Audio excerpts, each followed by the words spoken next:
যদি তর্ক ছেড়ে দেয়, সত্য হলেও আমি মুহাম্মদ সাল্লাল্লাহু আলাইহি সাল্লাম তাকে জান্নাতে একটা ঘর নিয়ে দিব, আমি জিম্মেদার। পৃথিবীর মানুষ শুনে রেখো, কেউ যদি মিথ্যা ছেড়ে দেয়, মজাক করে হলেও মিথ্যা না বলে, আমি মুহাম্মদ সাল্লাল্লাহু আলাইহি সাল্লাম তাকে জান্নাতে একটা ঘর নিয়ে দিব। 3 ওমান আল জান্নাত লিমান হাসানা খলকাহু, যে তার চাল চলনকে ভালো করলো, আমি মুহাম্মদ সাল্লাল্লাহু আলাইহি সাল্লাম তাকে জান্নাতুল ফেরদাউস নিয়ে দিব।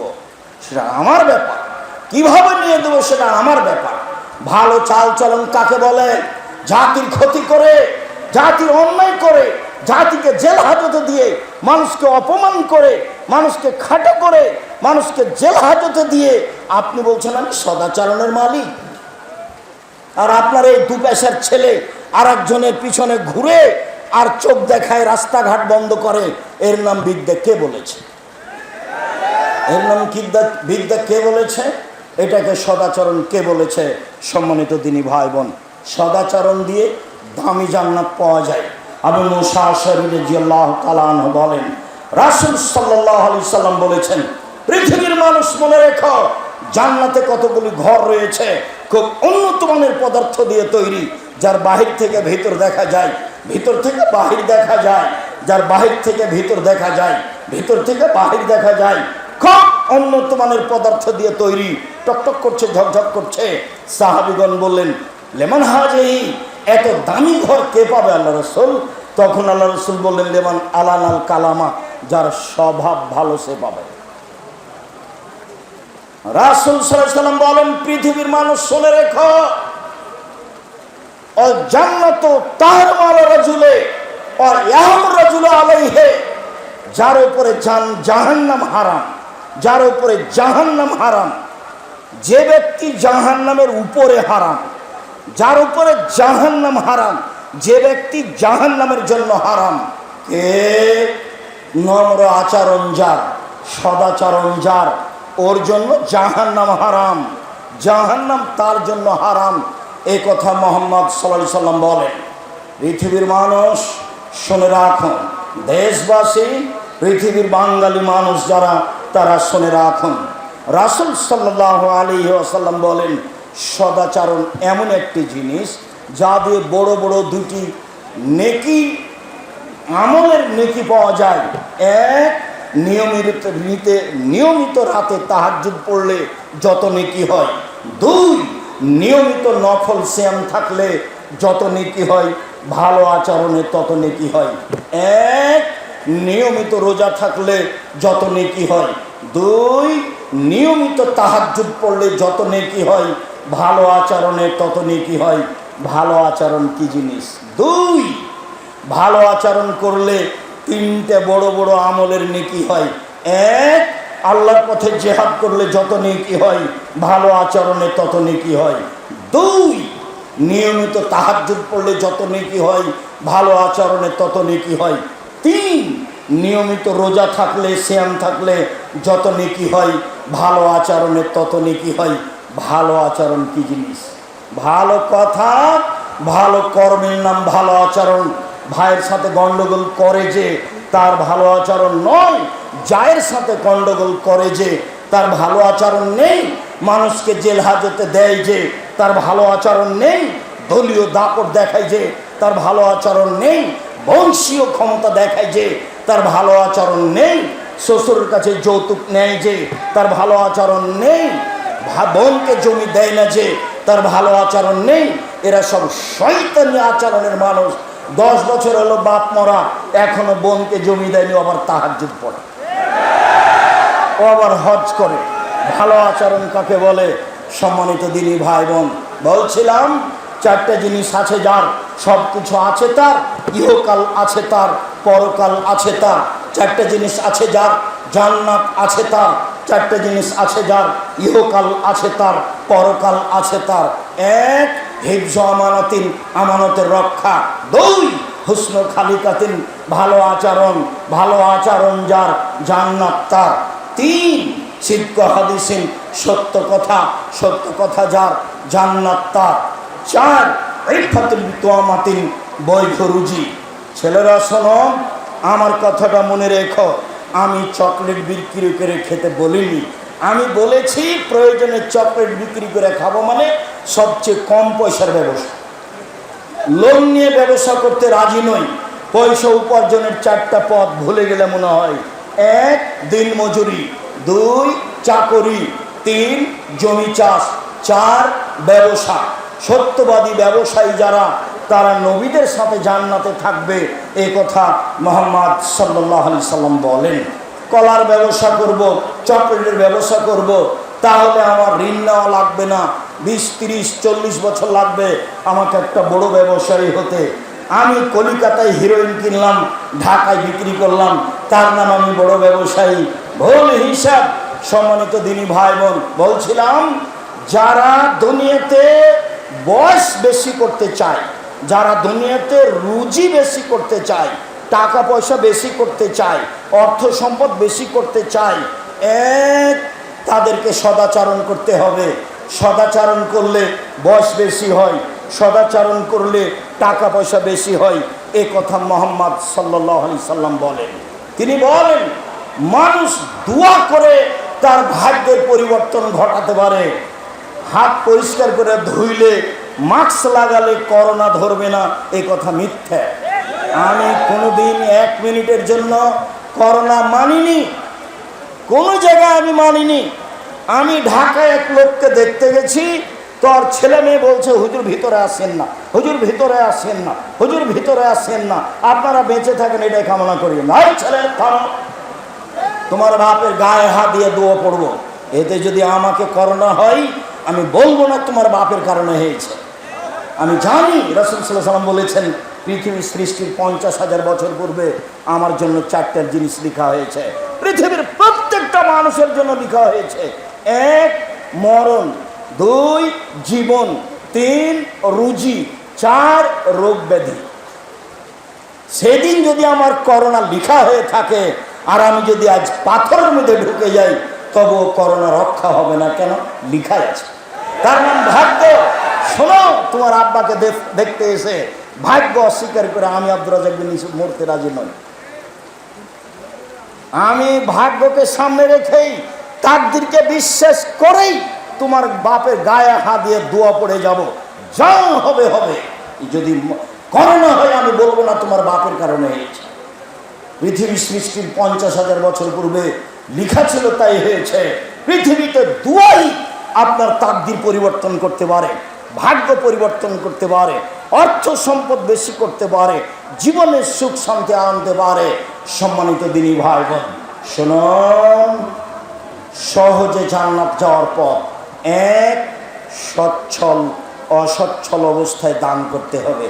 2 রাগ দমন করতে হবে। রাগ দিয়ে কোনো কাজ নিতে হবে না। কাজ মিনাল গায়জ। রাগ দিয়ে কোনো কাজ নিতে হবে না। ভাইয়ের সাথে হোক, বোনের সাথে হোক, চাচার সাথে হোক, দলের সাথে হোক।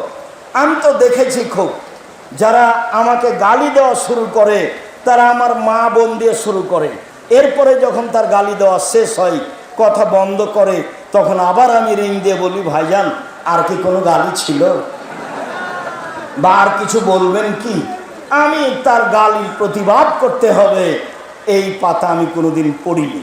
আমার জীবনে বড় ত্যাগ।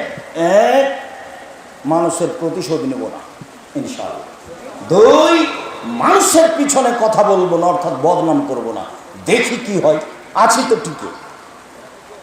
1 মিনিটের জন্য কোনোদিন দল মাঝহাবের কথা বলি না, কোনোদিন সরকারি হিসাব করি না, কোনোদিন কোনো মাওলানাকে নিয়ে হিসাব করি না। ওর যা ভালো লাগছে বলে যাক।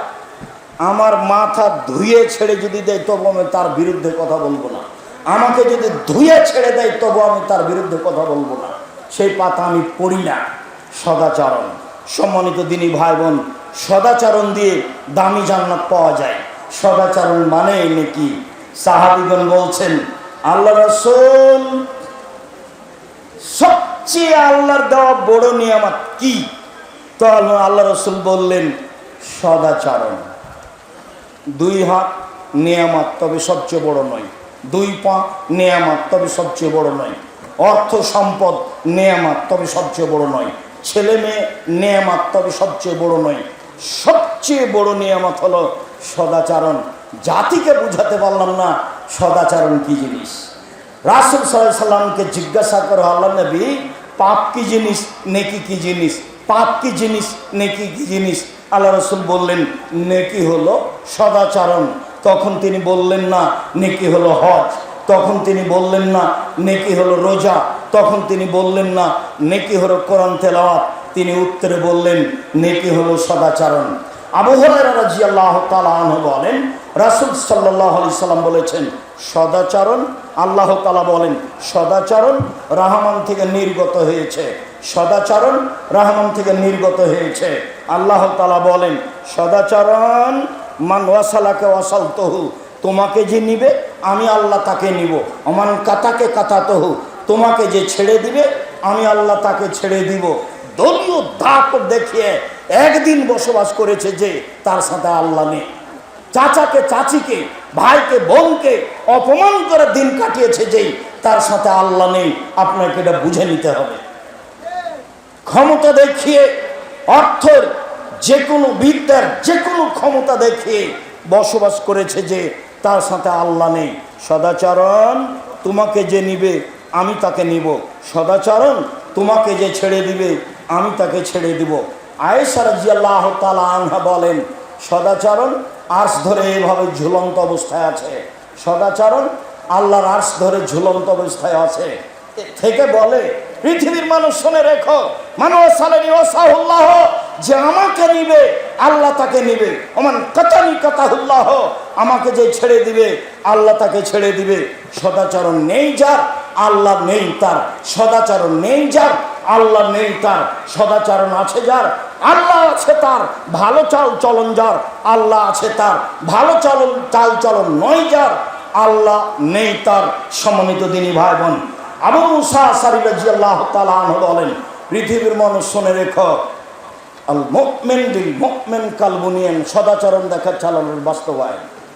সদাচরণ পৃথিবীর মানুষ শোনা, এই যে সদাচরণ একটা আর একটার মধ্যে ঢুকে গেল, এর নাম সদাচরণ। যারা এরকম থাকতে পারে না তার ভিতরে সদাচরণ নেই। নুমান ইবনে বাশির বলেন পৃথিবীর মানুষ শুনে রাখো, আল মুমিনুনা কারাজুল ওয়াহিদ, সারা পৃথিবীর মানুষ একজন মানুষ। মাথা ব্যথা করলে সম্পূর্ণ শরীরে ব্যথা হয়, চোখ ব্যথা করলে সম্পূর্ণ শরীরে ব্যথা হয়। লোকটা বিপদে পড়েছে, আমিও ব্যথা পাচ্ছি, ভাইজান কি সমস্যা বলেন? টাকা লাগবে, তার নাম সদাচরণ। ভাইজান অ্যাম্বুলেন্স নিয়ে আসবো, তার নাম সদাচরণ। ভাইজান ডাক্তার ডেকে নিয়ে আসবো, তার নাম সদাচরণ। ভাইজান কোনো ধার কর্জ লাগবে, তার নাম সদাচরণ। ভাইজান আমি কোনো উপকার করতে পারি, তার নাম সদাচরণ। পাল্টা বলছে বিপদে পড়েছে, ঠিক হয়েছে, ঠিক হয়েছে, ঠিক হয়েছে, উচিত হয়েছে। আমার চোখের সামনে দুটা ঘটনা আছে, আমার চোখের সামনে। তার একটা ঘটনা, দুই ভাই ঝগড়া করে জমি জায়গা ভাগ করলো আর ঢেঁকিতে কেটে ভাগ করে নিল। এটা আমার চোখের সামনে, ঢেঁকি কেটে ভাগ করে নিয়েছে দুই ভাই। তো এক ভাই ওখানে থাকবে না, তো বলছে এই শোন, আমার ভাগটা এমন লোকের কাছে বিক্রি করব, তোকে তো দিব না, দিবই না, যে লোক তোকে গুতাতে পারে। এক ভাই আর এক ভাইকে বলছে। আর আমার চোখের সামনে এক দলের লোক আর এক দল পরাজয় হলে গরু জবাই করলো, এটা আমার চোখের সামনে। গরু জবাই করে খুশি মানাচ্ছে। ধর্ম কাকে বলে? তাহাজ্জুদ পড়ে ধর্ম টিকে না। রাসূল সাল্লাল্লাহু আলাইহি সাল্লাম বলছেন জিজ্ঞাসার উত্তরে, আল্লাহর নবী অমুক মহিলা বেশি বেশি সালাত আদায় করে, বেশি বেশি দান খায়রাত করে, বেশি বেশি সিয়াম পালন করে, তবে প্রতিবেশীর সাথে ভালো আচরণ করে না। আল্লাহ রাসূল বলেন হে ফিন্নার, ও জাহান্নামে যাবে। বেশি বেশি সালাত আদায় করে, বেশি বেশি সিয়াম পালন করে, বেশি বেশি দান খায়রাত করে, প্রতিবেশীর সাথে ভালো আচরণ করে না, আল্লাহ রাসূল বললেন ও জাহান্নামে যাবে। আল্লাহ নবী অমুক মহিলা তেমন বেশি সালাত আদায় করে না, তেমন বেশি সিয়াম পালন করে না, তেমন বেশি দান খায়রাত করে না, তবে প্রতিবেশীর সাথে ভালো আচরণ করে। আল্লাহ রাসূল বললেন হে ফিল জান্নাহ, ও জান্নাতে যাবে। আপনি আর আমি যেভাবে পৃথিবীকে বুঝেছি সেইভাবে পৃথিবী নয়। আল্লাহ রাসূল বলছেন যে পৃথিবী তোমাকে ধোঁকা দিচ্ছে, তুমি বুঝতে পারো না। ফাত্তাকুদ দুনিয়া ওয়াত্তাকুন নিসা, পৃথিবীর মানুষ দুনিয়া থেকে বেঁচে থাকো, নারী থেকে বেঁচে থাকো। পৃথিবীর মানুষ দুনিয়া থেকে বেঁচে থাকো, নারী থেকে বেঁচে থাকো। পৃথিবী হচ্ছে অত্যাধুনিক যন্ত্র, আপনার কথা কর্ম সব ধরে রেখেছে ছবি সহ। বিচারের মাঠে আপনাকে দেখানো হবে, সব চলে আসবে আপনার সামনে। তখন আপনি দেখতে পাবেন ভাবির সাথে কিভাবে কথা বলেছেন, বোনের সাথে কিভাবে কথা বলেছেন, বান্ধবীর সাথে কিভাবে কথা বলেছেন, সব বুখারী মুসলিমের হাদিস। এই জন্য পৃথিবী থেকে বেঁচে থাকতে হবে সাবধান। 2, নারী থেকে বেঁচে থাকতে হবে সবাই জানি। রাসূল সাল্লাল্লাহু আলাইহি ওয়াসাল্লাম বলছেন, মা তারাকতু বাদি ফিতনাতান আযালা লিরজালি মিনান নিসায়ে, আমি ছাড়িনি পৃথিবীতে মানুষের জন্য বেশি বিপজ্জনক বস্তু নারীদের চেয়ে। পৃথিবীর মানুষ শুনে রেখো, আমি ছাড়িনি কোনো বস্তু পৃথিবীতে যেটা পুরুষের জন্য বেশি বিপজ্জনক হতে পারে নারীদের চেয়ে। নারী হচ্ছে পুরুষের জন্য সবচেয়ে বেশি বিপজ্জনক বস্তু। তিনি বলছেন, ও নারী জাতি, তোমরা এমন জাতি বুদ্ধিমানের বুদ্ধিকে নষ্ট করতে পারো। ও নারী জাতি, তোমরা এমন জাতি বুদ্ধিমানের বুদ্ধিকে নষ্ট করতে পারো। একবার